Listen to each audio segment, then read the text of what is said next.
So first பேசிக் point, Israel யாரு கூட சண்டை போடுது? டைரக்டா பார்க்கறதுக்கு ஹமாஸ் மாதிரி தெரியும், பட் முக்கியமான ஆளு ஈரான் தானே. சரி, இன்டர்நேஷனல் பாலிடிக்ஸ்ல நீங்க தெரிஞ்சுக்க வேண்டிய ஃபர்ஸ்ட் முக்கியமான பாயிண்ட், ஒரு பிளேஸ்ல வார் நடக்கிறதுனால அந்த ஊர் தான் காரணமாக்கணும் அவசியம் கிடையாது. ஃபார் எக்ஸாம்பிள், இது இஸ்ரேல் காசா வார்னு சொல்ல முடியாது.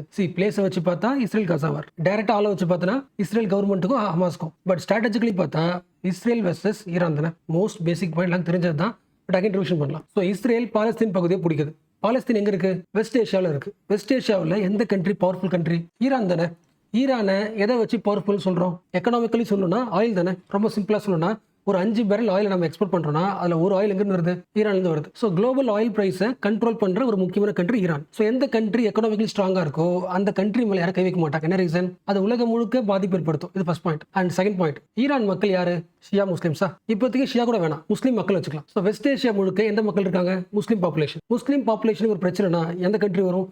ஈரான் வரும். என்ன ரீசன்? இந்த ஒட்டுமொத்த மக்களோட ப்ராப்ளம் சரி பண்றது வழியாக முஸ்லீம் பீப்புளோட லீடரா யார் எமேஜ் ஆகுறாங்க? முஸ்லீம் மக்களோட பிரதிநிதியா வெஸ்ட் ஏஷியாவில் ஒரு லீடரா மாறதுக்கான ஆஸ்பிரேஷன் ஈரானுக்கு எப்பொழுதுமே இருக்கும். இப்போ லிங்க் பண்ண முடியுதா? இது பாலஸ்தீன் லேண்ட். யாரோட லேண்டு? முஸ்லீம் பீப்புளோட லேண்ட். அட்டாக் பண்ணது யாரு? இஸ்ரேல். அந்த இடத்த பிடிக்கிறாங்க. அப்ப இந்த இடத்த வாங்கி தர வேண்டிய பொறுப்பு யாருக்கு? ஈரானுக்கு. அப்ப என்ன பண்ணணும்? முஸ்லீம் பாப்புலேஷனோட பிரதிநிதியா இஸ்ரேல்ல அந்த இடத்த விட்டு காலி பண்றதுக்கு இருக்கிற ஒரு பெரிய பவர்ஃபுல் ஆள் யாரு? ஈரான். பட் ஈரானால இஸ்ரேல் அட்டாக் பண்றது ரொம்ப கஷ்டம். என்ன ரீசன்? மேப்ல பாருங்க. உங்களுக்கு தெரிஞ்ச பாயிண்ட் தான், பட் அகைன் இது வெஸ்ட் ஏஷியா. இது யாரு? ஈரான். ஸோ ஈரான் இங்க இருக்கு, இஸ்ரேல் இங்க இருக்கு. ஸோ ஜியாகிரபிக்கலாவே டைரக்ட் அட்டாக் பண்ண முடியாது. இது ஒரு ரீசன். ரெண்டாவது, ஒரு கண்ட்ரி டைரக்டா இன்னொரு கண்ட்ரி அட்டாக் பண்ணிச்சுன்னா யாரும் வந்துருவா? அமெரிக்கா வந்துடும். இஸ்ரேலோட ஃப்ரெண்ட் யாரு? அமெரிக்கா. ஸோ ஈரானுக்கு ஒரு ஸ்ட்ராட்டஜி இருக்கு. ஸோ ஈரானால இஸ்ரேல டைரக்டா அட்டாக் பண்ண முடியாது. அப்போ இதுக்கு ஒரே சொல்யூஷன் மிலிட்டன்ட் குரூப்ஸை உருவாக்குறது. யோசிக்க முடியுதா? நாம டைரக்டா போய் இஸ்ரேல அட்டாக் பண்ண முடியாது. அப்ப என்ன பண்ணலாம்? இஸ்ரேல சுத்தி இருக்கிற கண்ட்ரிஸ் இருக்குல்ல, அந்த கண்ட்ரிக்குள்ள ஒரு குரூப் இறக்கலாம், மிலிட்டன்ட் குரூப்ஸ். அந்த குரூப்புக்கு என்ன பண்ணலாம்? ஆயுதங்களை சப்ளை பண்ணலாம், இஸ்ரேல டிஸ்டர்ப் பண்ணிட்டே இருக்கலாம். ஸோ ஈரான் பண்றது டைரக்ட் வார் கிடையாது, ஸ்ட்ராட்டஜிக்கல் வார் த்ரூ மிலிட்டன்ட் குரூப்ஸ். இந்த குரூப்ஸ்ல நிறைய குரூப்ஸ் இருக்காங்க. அதுல 3 முக்கியமான குரூப்ஸ். ஒன்னு ஹமாஸ், எல்லாருக்கும் தெரிஞ்சது. ரெண்டாவது ஹெஸ்புல்லா, மூணாவது ஹவுதி குரூப். இந்த ஒவ்வொரு குரூப்பும் ஒவ்வொரு பிளேஸ்ல இருப்பாங்க. ஃபார் எக்ஸாம்பிள், உங்களுக்கு தெரியும் ஹமாஸ் எங்க இருக்காங்க? காசாவில். காசால இருந்து இஸ்ரேல் அட்டாக் பண்ணாங்க. இஸ்ரேல் என்ன பண்ணுது? திரும்பி அட்டாக் பண்ணிடுச்சு. அதான் என்ன மாறுது? இஸ்ரேல் காசா வர மாறுது. அப்ப இஸ்ரேல் காசா வாரோட அல்டிமேட் என்னது? ஹமாஸ்ன்ற ஒரு குரூப் வீக் ஆயிடுச்சு. ஸோ இப்போ சொல்லுங்களேன், ஹமாஸ்ன்ற ஒரு குரூப்பை காலி பண்றது வழியாக இஸ்ரேலால வெஸ்ட் ஏஷியாவில் பீஸா இருக்க முடியுமா? முடியாது இல்ல. மெயின் எனிமி யாரு? ஈரான் தானே. லிங்க் பண்ண முடியுதா? ஹமாஸை வீக் பண்றது வழியாக temporary okay, but main villain யாரு? இஸ்ரேலுக்கு ஈரான். இப்போ ஈரானை வீக் பண்ணா மட்டும்தான் இஸ்ரேல் என்ன பண்ண முடியும்? ஸ்ட்ராங்கா இருக்க முடியும், வெஸ்ட் ஏஷியால பீஸ்ஃபுல்லா இருக்க முடியும். அப்போ அதுக்கு என்ன பண்ணி ஆகணும்? ஈரான் சப்போர்ட் பண்ற எல்லா குரூப்ஸ் என்ன பண்ணும்? காலி பண்ணிட்டா ஆட்டோமேட்டிக் ஈரான் ஆயிடும், வீக் ஆயிடும். ஸோ இது வரைக்கும் என்ன பார்த்திருக்கோம்? Israel, Hamas, Iran. இதென்ன பார்த்தோம்? ஹமாஸ் வீக் ஆயிடுச்சா? பட் இன்னும் 2 பேர் இருக்காங்களா? ஒருத்தவங்க ஹெஸ்புல்லா, இன்னொருத்தவங்க ஹவுதிஸ். ஸோ ஹமாஸ் காசால இருக்கிறாங்க, வீக் ஆகிட்டாங்க. இவங்க எங்க இருக்காங்க? உங்களுக்கு தெரிஞ்சதுதான், நிறைய மேப்ல பார்த்திருக்கோம், பட் அகைன் பார்க்கலாம். இந்த இஸ்ரேலுக்கு மேல லெபனான் இருக்குல்ல, லெபனான்ல இருக்கிற குரூப் தான் யாரு? ஹெஸ்புல்லா. அப்ப இஸ்ரேலுக்கு மேல இருக்கிற குரூப் என்ன பண்ணிருக்கும்? அடிக்கடி இஸ்ரேல் அட்டாக் பண்ணிட்டு இருக்கும். இது ஒரு ஆள். அடுத்து ரெட்சிக்கு போறோம்ல, இந்த ஏமன், இங்க இருக்கிறதா யாரு? Houthi groups. அப்ப கீழே இருந்து ஒரு ஆளு, மேல இருந்து ஒரு ஆள். நிறைய பேர் இருக்காங்க, இப்போதைக்கு 2 பேர். ஸோ இந்த 2 பேர் என்ன இருக்காங்க? இன்னும் ஸ்ட்ராங்கா இருக்காங்க. இது ஒரு பார்ட். இப்போ அடுத்த பார்ட்டுக்கு வரலாம். இஸ்ரேல் காசா வார பத்தியான இந்த இயர் 2025ஓட அப்டேட் என்ன? ஃபர்ஸ்ட் அப்டேட் ஜனவரி 2025. என்னாச்சு? 2 பேரும் கொஞ்ச நாளைக்கு வார ஸ்டாப் பண்ணிக்கலாமா? அதாவது சீஸ் ஃபயரா? கொஞ்ச நாளைக்கு ஃபயரிங் என்ன பண்ணலாம்? பாஸ் பண்ணிக்கலாம், ஸ்டாப் பண்ணிக்கலாம், சீஸ் ஃபயர். ஸோ ஜனவரி மாதம் இஸ்ரேலுக்கும் ஹமாஸ்க்கும் சீஸ் ஃபயர் அக்ரிமெண்ட் சைன் ஆகுது. அக்ரிமெண்ட் ஒரு பாயிண்ட் இருக்குல்ல, ஒரு கண்டிஷன் இருக்குல்ல. என்ன கண்டிஷன்ல அக்ரிமெண்ட் போட்டாங்க? அக்ரிமெண்ட்டை பார்க்கறதுக்கு முன்னாடி இப்படி யோசிங்களேன். ஒரு பக்கம் இஸ்ரேல், இன்னொரு பக்கம் ஹமாஸ். யார் செம ஸ்ட்ராங்? இப்போதைக்கு யார் ஸ்ட்ராங்? இஸ்ரேல். யார் வீக் ஆகிட்டா? ஹமாஸ் வீக் ஆகிட்டா. இப்போ 2 பேர்ல வார ஓரளவுக்கு ஸ்டாப் பண்ணலாம் யாரும் யோசிப்பா? ஹமாஸ் தான் யோசிப்பாங்க, கரெக்டா? அப்போ இஸ்ரேல் ஏன் ஒத்துக்குச்சு? சரி, கொஞ்ச நாளைக்கு வார ஸ்டாப் பண்ணலாம் ஒத்துக்குச்சுல. இஸ்ரேல் பவர்ஃபுல் கண்ட்ரி, அவங்க ஒத்துக்கணும் அவசியமே இல்லை. ஏன் ஒத்துக்கிட்டாங்க? இப்போ ஹமாஸ் கிட்ட ஏதோ ஒரு கண்டிஷன் இருந்திருக்கணும்ல. அது என்ன கண்டிஷன்? நிறைய இஸ்ரேல் மக்களை ஹமாஸ் என்ன பண்ணிருக்காங்க? பிணை கைதிகளா பிடிச்சி வச்சிருக்காங்க. இங்கிலீஷ்ல ஹாஸ்டேஜஸா.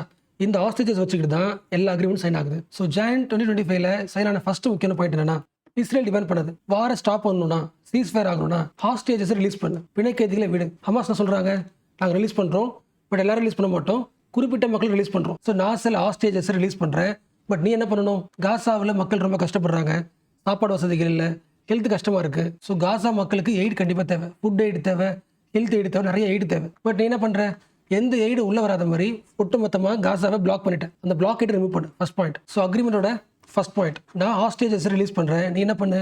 காசாவுக்கு பிளாக் போட்டுருக்குல, இந்த பிளாக்கெட் ரிமூவ் பண்ணு, எல்லா எய்டு உள்ள வரட்டும், மக்களுக்கு ஹெல்ப் பண்றதுக்கு வருவாங்களே, ஃபுட் எய்டு, ஹெல்த் எய்டு, அதெல்லாம் நடக்கட்டும். இது ஃபர்ஸ்ட் பிளேஸ். அண்ட் ஆல்சோ இது ஃபர்ஸ்ட் பாயிண்ட். இந்த ஃபர்ஸ்ட் பாயிண்ட் கூடவே ஹமாஸ் வைக்கிற இன்னொரு முக்கியமான கண்டிஷன், காசா பகுதியில் எந்த இடத்துல மக்கள் நிறைய இருக்காங்களோ, டென்ஸ்லி பாப்புலேட்டட், மக்கள் அதிகமாக இருக்கிற பகுதியில் மிலிட்ரி இருக்காங்க.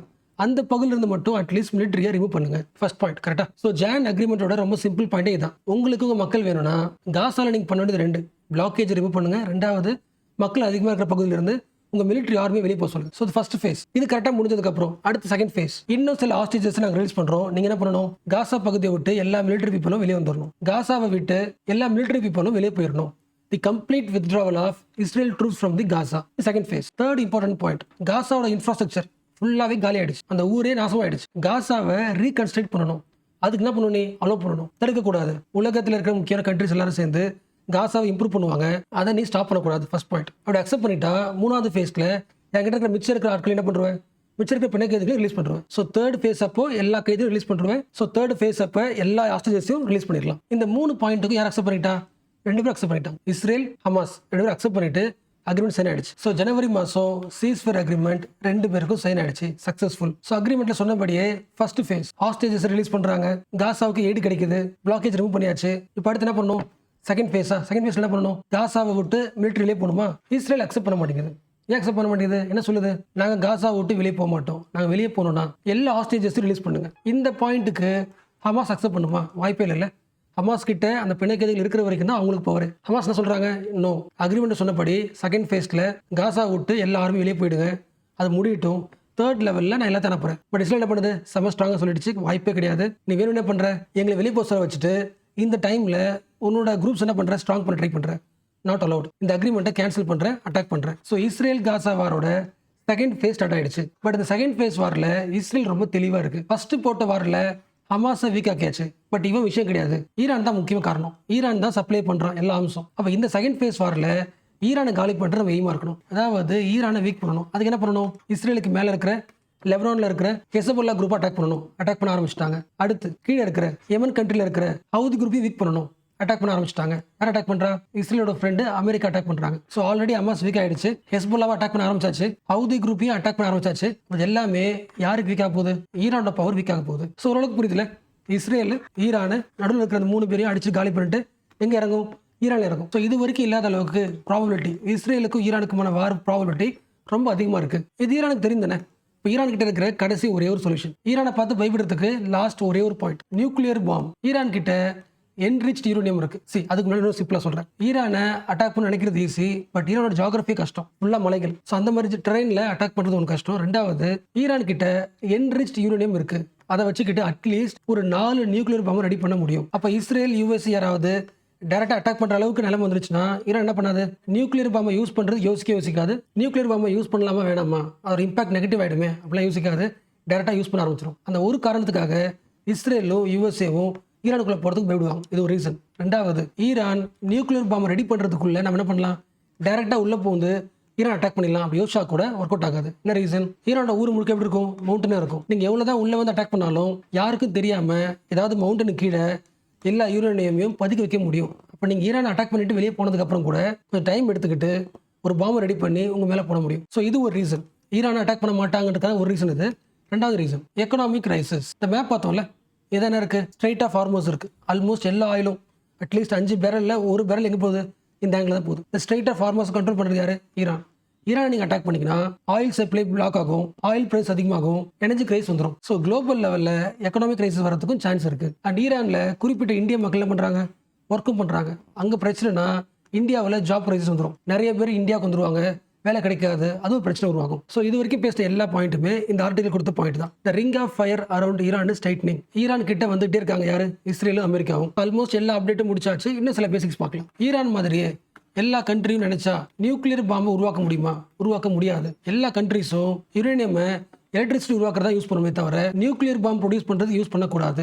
இது வந்து குளோபல் ரூல்ஸ். பட் இஸ்ரேலுக்கு ரொம்ப காலமா ஒரு டவுட், ஈரான் வந்து ஒருவேளை நியூக்ளியர் பாம்பு ரெடி பண்ணதும், அவன் ரெடி பண்ணுச்சுன்னா யாருக்கு பிரச்சனை? அப்ப அவன் ரெடி பண்ணா நமக்கு தான் பிரச்சனை. மேக்ஸிமம் அவனோட எனிமி யாரு? நாம தான். அப்ப அமெரிக்கா கிட்ட சொல்லி ஈரானை இந்த நியூக்ளியர் பாம்பு ரெடி பண்ண வேணாம்னு சொல்லணும். அதுக்கான ஸ்டெப் தான் 2015. 2015 யூஎஸ் பிரசிடென்ட் யாரு? ஒபாமா ஈரான் கூட ஒரு பிளான் போடுறாரு, joint comprehensive action plan, JCAP, இல்லைன்னா joint comprehensive plan of action, எல்லாம் ஒண்ணுதான். ஸோ அமெரிக்கா சொல்லுது, யார்கிட்ட சொல்லுது? ஈரான் கிட்ட. நீங்க நியூக்ளியர் பாம்பு ரெடி பண்றேன்னு எல்லாருக்கும் தெரிஞ்சு போச்சு. அப்ப இந்த உலகத்துக்கே நீங்க எதிரியா இருக்கிறதுனால எந்த கண்ட்ரியும் உங்க கூட என்ன பண்ணாது, ட்ரேடு பண்ணாது. அப்போ நீங்க யாருக்குமே எக்ஸ்போர்ட் பண்ணலனா நீங்க என்ன ஆயிடுவீங்க, வீக் ஆயிடுவீங்க. ஸோ எல்லா கண்ட்ரியும் எக்கனாமிக் சாங்ஷன் போட போகுது. அதாவது உங்க கூட என்ன இருக்காது, ரிலேஷன்ஷிப்பே இருக்காது, ட்ரேட் ரிலேஷன்ஷிப்பே இருக்காது. ஸோ நாம் ஒரு டீலுக்கு வரலாம். நீங்க நியூக்ளியர் பாம்பு ப்ரொடியூஸ் பண்றதை ஸ்டாப் பண்ணிட்டீங்கன்னா இந்த எக்கனாமிக் சாங்ஷனை தூக்கிடலாம். ஸோ உங்களுக்கு எது முக்கியமோ நீங்க தான் முடிவு பண்ணணும். பாம்பு ப்ரொடியூஸ் பண்ணணுமா இல்லை எல்லா கண்ட்ரி கூட எக்கனாமிக்கலி ட்ரேட் பண்ணுமா? ஸோ ஈரான் என்ன சொன்னுச்சு, நியூக்ளியர் பாம்பு ப்ரொடியூஸ் பண்றதை ஸ்டாப் பண்ணியாச்சு, எக்கனாமிக் சாங்ஷனை தூக்குங்க. இதுக்கு பேர் தான் என்னது, joint comprehensive plan of action. 2 பேரும் சைன் பண்ணியாச்சு. பட் இந்த அக்ரிமெண்ட் இஸ்ரேலுக்கு பிடிக்காது. என்ன ரீசன், ஈரான் கிட்ட நியூக்ளியர் பாம்பு இல்லைனாலும் எல்லா மிசைல்ஸும் இருக்கு ஒன்று. ரெண்டாவது, அவன் அட்டாக் பண்ணலனாலும் இந்த ஹவுதீஸ், ஹெஸ்போலா எல்லாரும் என்ன பண்றாங்க, இஸ்ரேல் அட்டாக் பண்ணிட்டு இருக்காங்க, அட்டாக் பண்ணிட்டே இருக்காங்க. நீங்க என்ன பண்றீங்க, எக்கனாமிக் சாங்ஷனும் ரிலீஸ் பண்ணிடுறீங்க. ஸோ ஈரான் அதுக்கப்புறம் என்ன பண்ணும், எல்லா கண்ட்ரியும் ட்ரேட் பண்ணும், ஆயில் சப்ளை பண்ணும், காசு வரும். அந்த காசு வச்சு என்ன பண்ணும், ஹெஸ்போலா, ஹமாஸ், ஹவுதீஸ்க்கு ஆர்மிஸ் கொடுக்கும், ஆயுதங்கள் கொடுக்கும். யாருக்கு பிரச்சனை, இஸ்ரேல் தான் பிரச்சனை. இப்போ இந்த அக்ரிமெண்ட் வந்து நியூக்ளியர் பாம்பை ஸ்டாப் பண்ணாலும் ஈரான் வந்து எக்கனாமிக்கலி பவர்ஃபுல்லாக மாறும். எல்லா கண்ட்ரியும் ட்ரேட் பண்ணும், காசு சம்பாதிக்கும். அந்த எல்லா காசும் இஸ்ரேல் அட்டாக் பண்ண யூஸ் ஆகும். இது வேணாம்னு சொன்னிச்சு. அதுக்கேற்ற மாதிரியே 2017 யாரை வரா, ட்ரம்ப் வந்தாச்சு. ட்ரம்ப் இஸ் கம்ப்ளீட்லி வித் யாரு, இஸ்ரேல். இந்த joint comprehensive plan of action இருக்குல்ல, இது ஒரு அக்ரிமெண்ட்டே கிடையாது, இதை கேன்சல் பண்ணியாச்சு. நாங்கள் மறுபடியும் என்ன பண்ணுறோம்னா ஈரான் மேலே எக்கனாமிக் சாங்ஷன் போடுறோம். அதாவது எந்த கண்ட்ரியும் இனிமேல் ட்ரேட் பண்ணாது. ஸோ யார் கடுப்பாயிட்டா, ஈரான் கடுப்பாயிடுச்சு. என்ன பண்ணுச்சு, அப்போ ஓகே நியூக்ளியர் பாம்பை ப்ரொடியூஸ் பண்ணலாம், ரெடி ஆயிடுச்சு.